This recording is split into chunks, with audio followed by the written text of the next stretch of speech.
Hello বন্ধুরা, তোমাদেরকে আমি বলেছিলাম যে লক্ষ্মীবিলাস ভোগটা কিভাবে আমরা বানিয়েছিলাম সেটা তোমাদের সাথে শেয়ার করব। তো চলো, দেখতে পাচ্ছ যে ময়দা, ওর সাথে চালের গুঁড়োও অল্প করে পাইল করা ছিল। চাইলে তোমরা পুরোটা চালের গুঁড়ো দিয়ে করতে পারো, আবার ময়দা দিয়েও করতে পারো। 300-র মতন টোটাল চালের গুঁড়ো ময়দা পাইল করা ছিল। ওতে 50 গ্রামের মতন খোয়া ক্ষীর, আতমালা নারকেল, আর এটা 300 গ্রামের মতন আখের গুড় দিয়ে নেওয়া হচ্ছে। তো খুব যে মিষ্টি হবে তা না, হালকাই মিষ্টি হবে, সামান্য পরিমাণে ঘি দিয়ে নেওয়া হলো।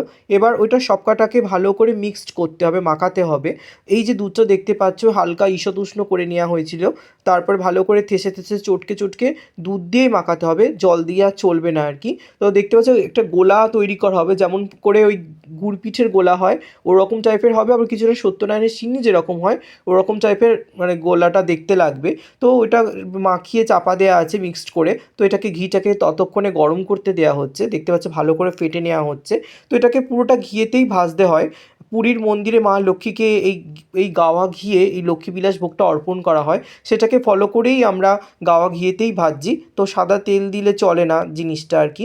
তো দেখো এটাকে ছাড়ার পরে কত সুন্দর মানে ভাজাটা হচ্ছে আর কি। তো কত সুন্দরের থেকে সব থেকে বড় কথা, এত সুন্দর একটা স্মেল বেরিয়েছিল ঘিয়ের, গোটা বাড়ি কি বাড়ির মানে পাড়াতেও ছড়িয়ে গিয়েছিল গন্ধটা, তোমাদেরকে বাড়িয়ে বলছি না, সত্যিই বলছি। অসাধারণ একটা সুন্দর সেন্ট বেরোচ্ছিল। তো হয়ে যাওয়ার পরে এরকম লাগছিল। তো তোমরা সকলে মায়ের ভোগটা আরেকবার দর্শন করে নাও, আর ভালো লাগলে লাইক শেয়ার কমেন্ট করতে ভুলো না। চলো টাটা।